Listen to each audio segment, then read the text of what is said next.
Yaponiyalik kartonist Tomomi Shimozuning Lager şahit qalbi nursida xonimning kechirmishlarini tasvirlagan Mening hayotimda yuz bergan ishlar nomli tez chizmalari yaqinda karton film qilib ishlangan.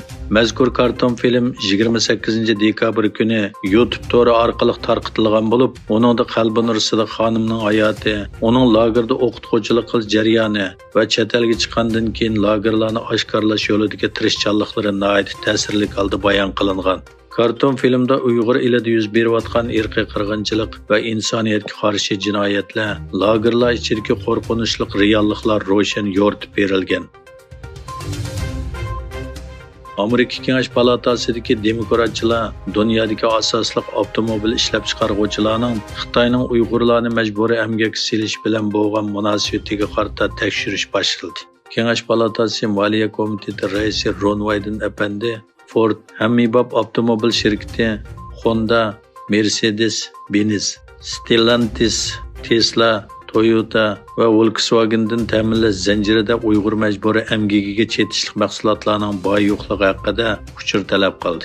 Mazkur shirkatlarga avatilgan maktublarda Uyg'ur majburiy emgagi orqali ishlab chiqarilgan tovarlarni Amerikaga import qilishning federatsiya savdo qonuniga xiloflik ekanligi o'tirg'a qo'yilgan.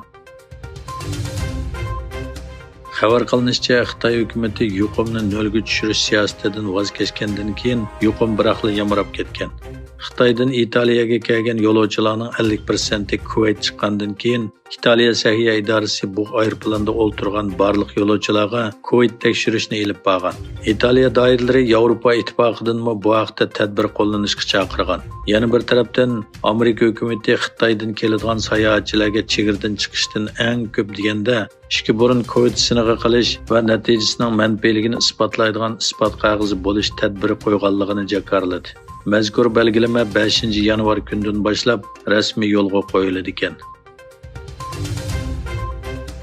Xitoydagi yuqumning oldini olish siyosati bu yil sanoat shirkatlari foyda nisbatining og'ir darajada tuvanlab ketish ahvolini keltirib chiqargan. Xitoy statistika idorasining sonliq ma'lumotida bu yil 1-oydan 11-oygacha Xitoy sanoat korxonalarining umumiy foydasi 7 trillion 717 milliard yuan bo'lib, o'xshash mazgildagi qaraganda 3.6% tuvanlagan.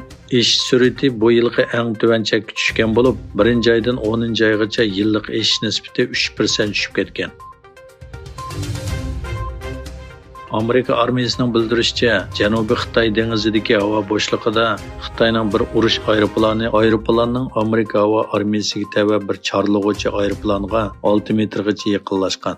Egilishicha, Amerika aeroplani so'qilishdan saqlanish harakati qilishga majbur bo'lgan.